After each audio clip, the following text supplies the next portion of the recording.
बिस्मिल्लाहिर्रहमानिर्रहीम। मैं एक मल्टीनेशनल कोरियन कंपनी थी, उसके प्रोक्योरमेंट डिपार्टमेंट को हेड कर रहा था।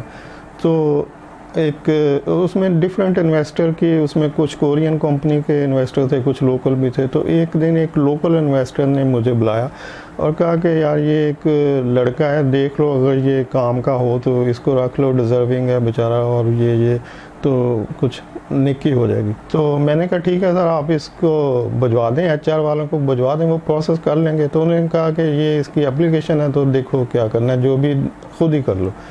तो मैंने उसको एप्लीकेशन को HR को फॉरवर्ड कर दिया। उन्होंने अपने रूटीन में कुछ टाइम लिया, उसके बाद उनको जब रिमाइंडर दिया कि यार ये वो लड़का है जिसको वहाँ फलां साहब ने कहा था, तो देखो, तो उन्होंने उसको बुलाया, देखा और रिजेक्ट कर दिया। उसके कुछ दिन बाद उन्होंने फिर मुझे बुलाया कि यार वो लड़के को कहा था। तो मैंने कहा सर वो तो रिजेक्ट हो गया है, HR ने उसको मेरे पास तो भिजवाया ही नहीं, वही रिजेक्ट कर दिया। तो उन्होंने कहा नहीं यार देख लो, ऐसे करो, तुम खुद उसको बुलाओ और ख़ुद देख लो, तो अगर वो बेहतर है तो उसको कहीं एडजस्ट कर लो। तो मैंने भी उसको बुलाया, तो मुझे भी वो लल्लू लगा, तो मैंने भी उसको रिजेक्ट कर दिया कि नहीं यार ये तो बिल्कुल ही कुछ नहीं। तो फिर उन्होंने मुझे बुला लिया साहब ने कि यार मैंने कहा था कि उस लड़के को रखना है। मैंने कहा जी आपने ये नहीं कहा था कि रखना है, आपने कहा था देख लें अगर रखना है। तो अगर आप कहते हैं कि रखना है तो फिर तो मसला ही कोई नहीं है, मैं अभी लेटर उसको इशू करवा देता हूँ। तो उन्होंने कहा नहीं रखना है। तो अच्छा ठीक है जी। अब उसका अपॉइंटमेंट लेटर को आया, उसको ईमेल किया कि भाई ये तुम्हारा अपॉइंटमेंट लेटर है, जो डिज़ायर्ड सैलरी थी वो हमने तुम्हें दे दी है, तो आ जाओ सुबह से जॉब करो। तो वो बंदा आ गया। अब उसको भी पता था कि मेरा किला स्ट्रॉन्ग है, मेरे पीछे जिसकी रिकमेंडेशन है तो वो तो कंपनी का इन्वेस्टर है, और मुझे भी पता था कि ये बंदा कहाँ से आया है। तो अब कुछ ही टाइम के बाद उस बंदे ने अपने पर कुछ फड़फड़ाने शुरू कर दिए, कुछ चीज़ों के रेट बढ़ने शुरू हो गए, कुछ फेक वेंडर एंटर होना शुरू हो गए, कोटेशन। अब प्रोक्योरमेंट वाले अगर कुछ 6 माह भी कोई प्रोक्योरमेंट में जॉब कर ले तो वो पेपर को ऐसे पकड़ के समझ जाता है कि ये फेक कोटेशन है या ओरिजिनल कोटेशन है। तो अब वो जितने पेपर आते, कंपैरिजन आते, वो तो पता लगता है कि, लेकिन जो डिफरेंस था वो प्राइस का वो माइनर सा होता था, मतलब इतना कि डॉट में चला जाए कि ठीक है जी गलती से हो गया, कोई ज़्यादा डिफरेंस नहीं है, हम ऐसे करते हैं, इसको रीनेगोशिएट कर लेते हैं। लेकिन मेरे कान खड़े हो गए कि यार ये कुछ हो रहा है। तो बहरहाल चलने दिया उसको रोका नहीं। ये भी नहीं कहा कि अब उन साहब के पास जाऊं, कंप्लेंट करूं कि सर ये तो ये हो रहा है, ये हो रहा है। और अगर मैं ऐसे करता तो उन्होंने कहना था कि यार आप गलत सोच रहे हैं, आपने पहले बंदे को 2 दफ़ा HR ने रिजेक्ट किया, आपने किया, आप रखना ही नहीं चाहते थे, अब आप उसको निकलवाने के चक्कर में लगे हुए हैं, आप उसको लायक नहीं कर रहे, ये वो।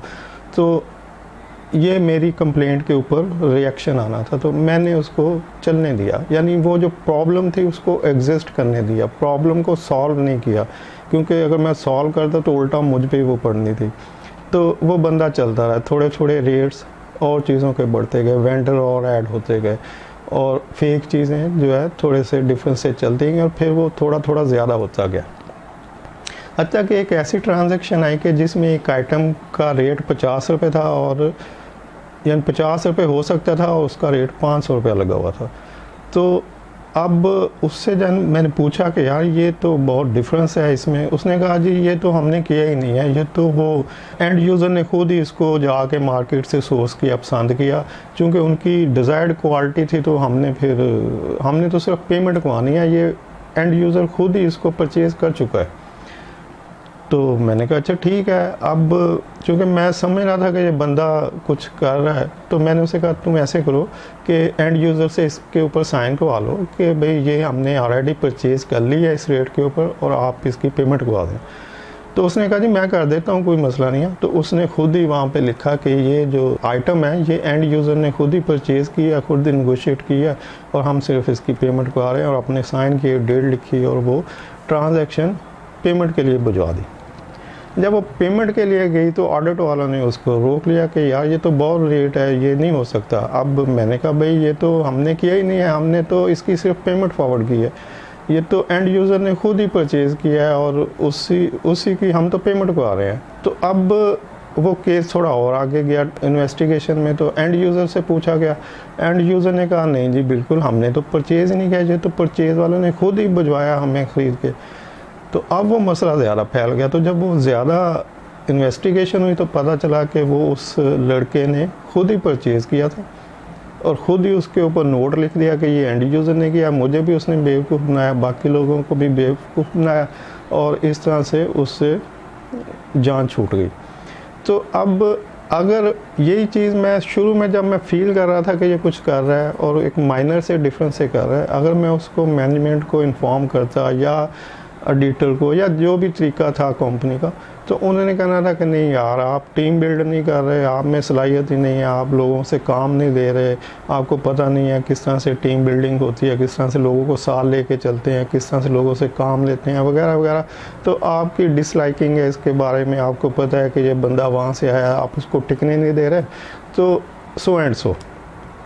तो अब मेरी भी मिट्टी पलीत होती वहाँ पर और वो बंदा भी बैठा रहता, तो मैंने उसको यही बेहतर समझा, जो मेरा एक्सपीरियंस था, जो मैं शुरू से फॉलो करता आ रहा था, कि प्रॉब्लम को चलने दें, प्रॉब्लम को शुरू में गला ना दबा दें, प्रॉब्लम को उतना बढ़ने दें जब तक वो सीनियर की नज़र में नहीं आ जाते। तो या उसके लिए कुछ ऐसा प्लान करेंगे वो प्रॉब्लम सीनियर तक पहुँच जाए। जब वो सीनियर तक पहुँचें तो फिर उसके लिए हल निकालो को देखें जी इसको इस तरह से अगर करते हैं तो हम इसको सॉल्व कर लेंगे। तो यहाँ पर आपकी गुडविल है, आपके सीनियर के नज़दीक भी गुडविल है और आपके अपने एंड पे भी आपकी बेहतरी है, आप इससे बेहतर लर्न कर सकते हैं, ग्रो कर सकते हैं। तो प्रॉब्लम को कभी भी इनिशियल स्टेज पे ही पकड़ के गला ना दबाएं, उसको चलने दें जब तक कि उस पर आपकी प्रॉपर एक बेहतर इमेज नहीं डेवलप होता। वीडियो देखने के लिए शुक्रिया। अल्लाह हाफिज़।